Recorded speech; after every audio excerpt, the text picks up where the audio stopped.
Endi part 3 ga o'tamiz. Part 3 questions 21 to 30. Questions 21 22 choose two letters A to E. Yana ham bu qismda faqatgina ikkitasini tanlashimiz kerak 5 ta variantdan. What 2 points does Adam make about his experiment on artificial sweeteners? Demak qismda Adam o'zini artificial sweetener bo'yicha eksperimentida nima derkan? The results were what he had predicted. Demak qismda nimani predict qilgan bo'lsa, o'shanaqa bo'pti. Experiment was simple to set up. Juda ham oson bo'pti qilishga. A large sample of people was tested. Large sample of people qatnashgan. Subjects were unaware of what they're thinking. Nima ichayotganini bilmagan. The test was repeated several times for each person. Har bitta shaxs uchun 2 martalab 3 martalab repeat qilishgan ekan. Ko'ramiz. 23-24 two letters A to E. Which two problems did Rosie have when measuring a fat content of nuts? Nutni fat contentini o'lchayotganda Rosie'da qanaqa problema bo'lgan ekan? She used the wrong sort of nuts. Demak shunda noto'g'ri nutlarni ishlatib qo'ygan, unsuitable chemical ishlatib qo'ygan, keraksiz noto'g'ri chemical ishlatib qo'ygan. Didn't grind nuts finely enough. Nutlarni tez yaxshilab maydalamagan.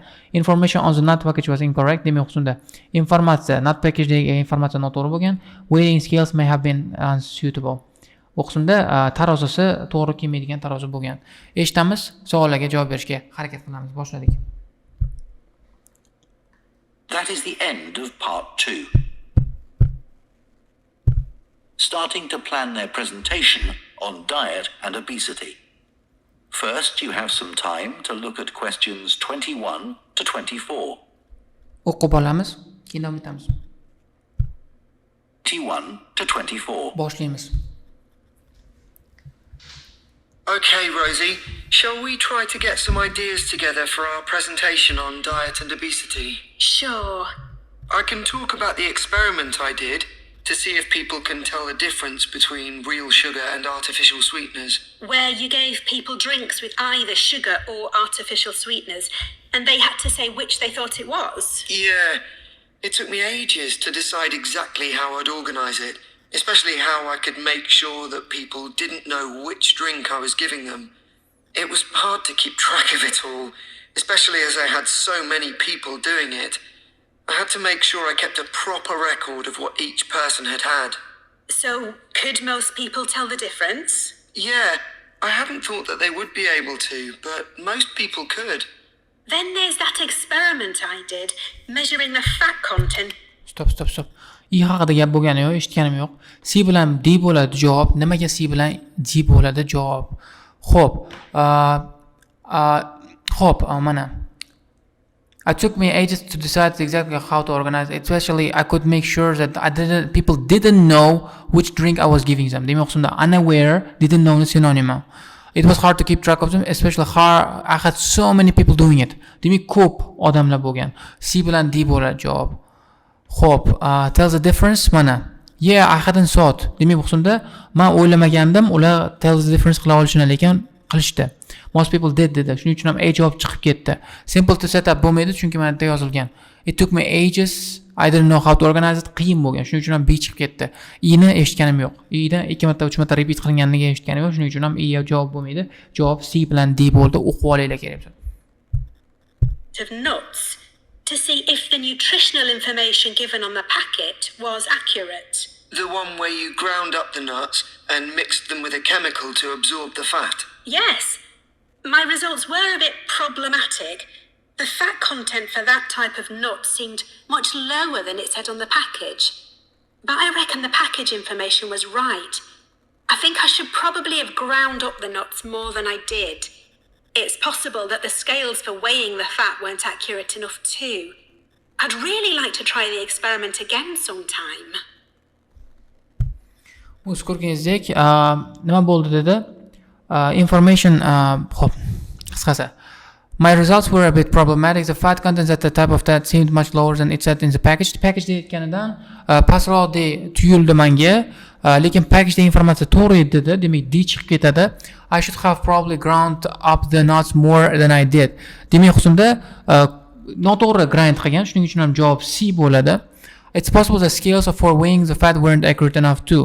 Demoqchimda to'g'ri tarozisi ham noto'g'ri ishlagan bo'lishi mumkin. Shuning uchun ham javob C bilan E bo'ldi. D bo'lmasligini aytishdi. E bilan B haqida javob bo'lmaganligi sababli men uni olmadim ham, tekinmadim ham. Javoblar C va E bo'ladi. Keyingi qismga o'tamiz. Savollarni o'qiymiz va javoblarni tayyorlashga harakat qilamiz. 21 to 30, 25 to 30, ABC. Demak, multiple choice savollari. Adam suggests that the restaurants that could reduce obesity if the menus. Demak, shunda Adam suggest qilar ekan, restoranlar obesityni kamaytirish mumkin, lekin qachonki ularning menyusi nima bo'lsa. Offered fewer options, more low calorie foods, organized in a particular way. Demak, shunda organizatsiya qilish kerak, low calorie foodlarni berish kerak, kamroq option berish kerak. Students agree bu qismda keyword. Studentlar bir-biri bilan rozi bo'lish kerak. Davom etamiz. Before you hear the rest of the discussion, you have some time to look at questions 25 to 30. O'qishda davom etamiz. Students agree that food manufacturers deliberately degani, ataylabdan degani, make calories count hard to understand, calorie countlarni qiyin qilib qo'yadi, fail to provide accurate calories, calorielarni provide qilmaydi, in effect masses larni ishlatadi. What does Rosie say about levels of exercise in England? Rosie nima derkan exercise levellar haqida? The amount recommended is much too low. Recommend amount juda ham past. Most people overestimate how much they do. Women not exercise more than they used to.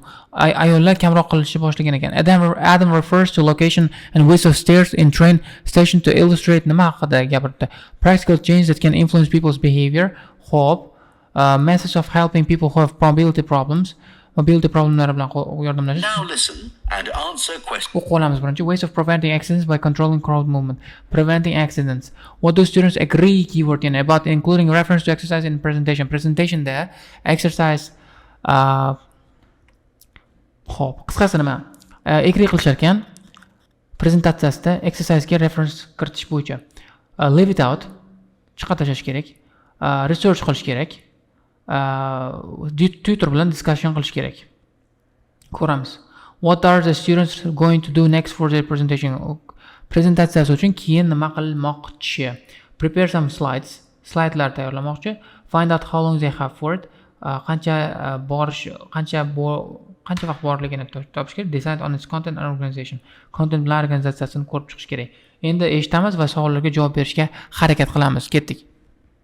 Questions 25 to 30.